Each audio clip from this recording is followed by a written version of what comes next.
Cruz Ramirez once said you can use anything negative as fuel to push through to the positive, but what fuel do you have when everything is going perfectly? That's certainly a question for Ramirez today going into round 2 of event 2, as she is the current season points leader with 40 after winning event 1. Hello everybody, it's WeRaceDiecast. Round 2 of event 2 of the 4-car mega jump will speed to a close today. It started at 32, down to 16, and now soon to 8, slowly filling up that locker room with teary headlights. Groups 3 and 4 are coming up shortly, but first I better be hearing you do donuts on that subscribe button. While you're at it, send a text in the comment section predicting event 2's winner and why. We really appreciate it. At no cost to you, this helps us keep the channel churning out the best diecast content.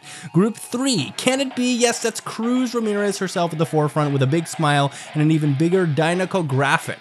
Next up is Jonas Carvers with the highest racing number of our 32 competitors, sporting 123. And now for Rich Mixon, if his eyes were narrowed anymore, they'd be closed. Best of luck to the Pink Panther today. Last is Paul Conrev, currently ranked 27th overall. He could really do with a win today. No time to waste. Let's race. Cruz Ramirez on the near side, packed in with the others, down to the jump. The airtime seems haphazard, and Rich Mixon comes down divided by the guardrail. 2 wheels stuck on the outside as he spins to the turn, falling way behind. Cruz Ramirez also grinds the axle with the railing, letting Jonas ahead, and now Jonas hanging 2 on the landing. He rotates through the turn as he has the lead backwards. Cruz dodges to the inside for the pass, but Mixon rams Jonas through the barrels and takes second himself. How about that first race? 6 wheels hung off the track during its duration. A fascinating way to start. Let's see if the racers keep this untamed energy going into the next one. Cruz surely has built up some negative fuel here though after that performance.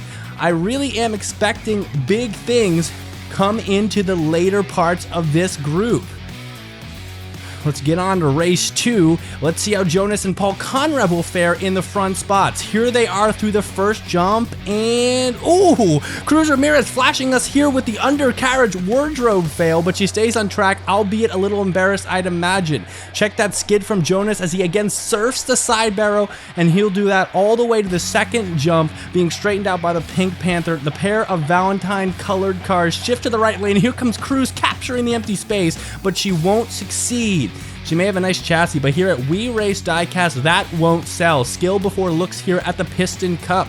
Cruz Ramirez sits with only 3 points after 2 races. Hopefully she can find a way to pull it together and won't turn to only cars for the easy cash. Jonas, however, we'll talk about an expert noob. He's all over the place, mostly not even on the track, yet he's planted in first place right now. Race 3 incoming, and Rick Mixon will get his first look at the front spot. So far, so mid for this racer, but here he goes through the first jump and gets rattled like a maraca against the track wall. More wheels off the track. He drops to third. Paul Conrev with an early lead. Second jump, and Jonas again losing control. Crisscrosses and still manages to keep second. How? Mixon on his tail. Jonas Carver takes the wrist and cuts outside and nicks the back of Paul Conrev, but it looks like Mixon had a power mushroom on reserve and he'll pass 2 cars and take first.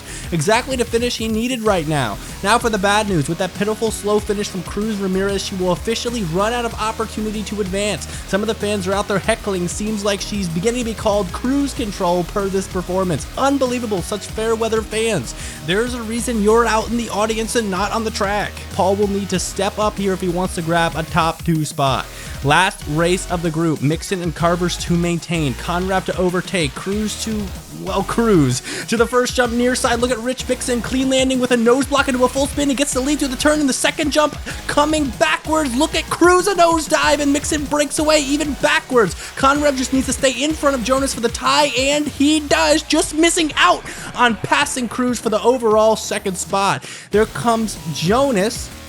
Someday, slothly pace. What a race though. We have a tiebreaker and it will be a good one. What a fight there by Conrev at the end to try and clinch second, but cruise control must have set the dial high in speed for the back straight. Again, Conrev and Carvers are tied for second with 11 points, and it's time for them to duke it out in the tiebreaker.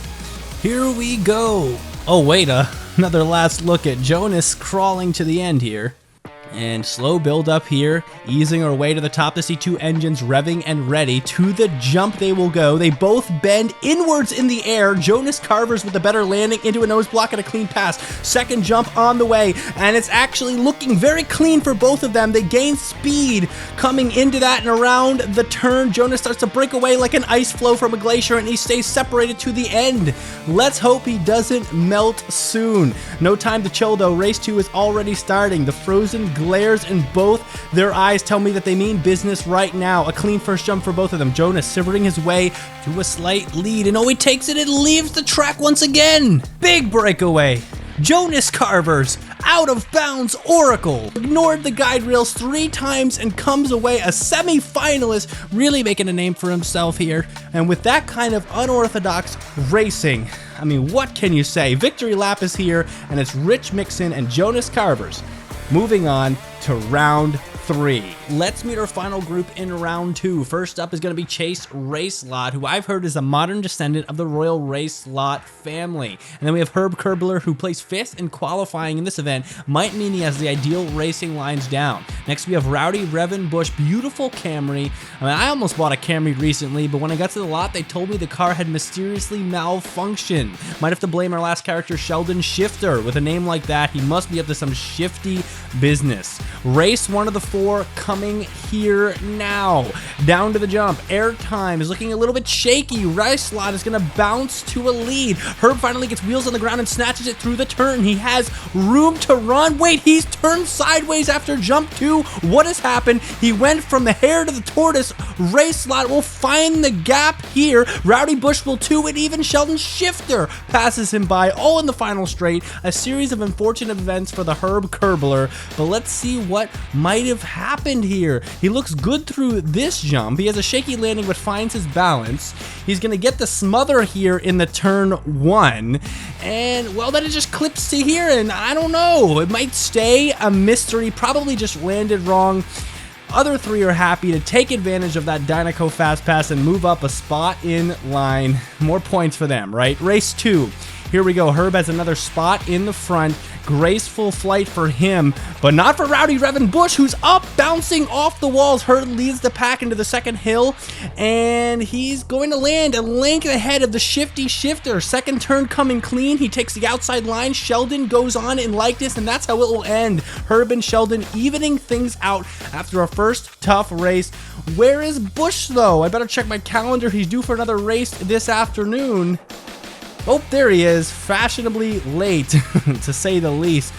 And truly, one of those races where the results were determined by the stratification at the start. Those first moves are so important here at the Mega Jump course.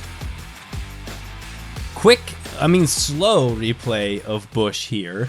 Scoreboard is pretty close. We will need to hold our breath for race 3. Herb Kerbler in now the back. First jump is pretty clean overall. Watch the turn though. Oh, look how Rowdy Bush goes up and over the other car for a second, falling down to 3rd. Sheldon's got the pace through hill 2 though. Let's see this turn. Herb is now making a move to the outside line. He's going to speed up to the finish, taking 2 in a row after the initial debacle.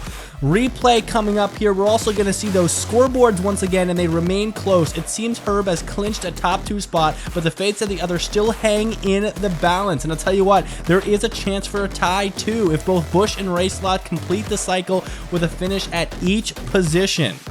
Race 4 incoming. And look at the starting blocks. Revan Bush and Royal Racelot in the forefront this time.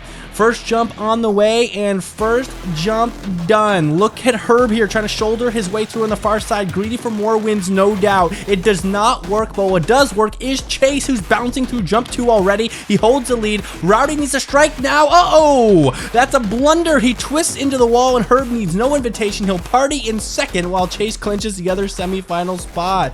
Man, that's tough right there. Rowdy Revan Bush was working from behind the whole time in that race and just could not find a way to break forward. But that's how the rubber burns in diecast racing. Once again, congratulations to our last 2 semifinalists, Herb Kerbler and Chase Racelot, and congrats to all 8 of our semifinalists across this round. Round 3 coming soon. Stay tuned, diecast fanatics.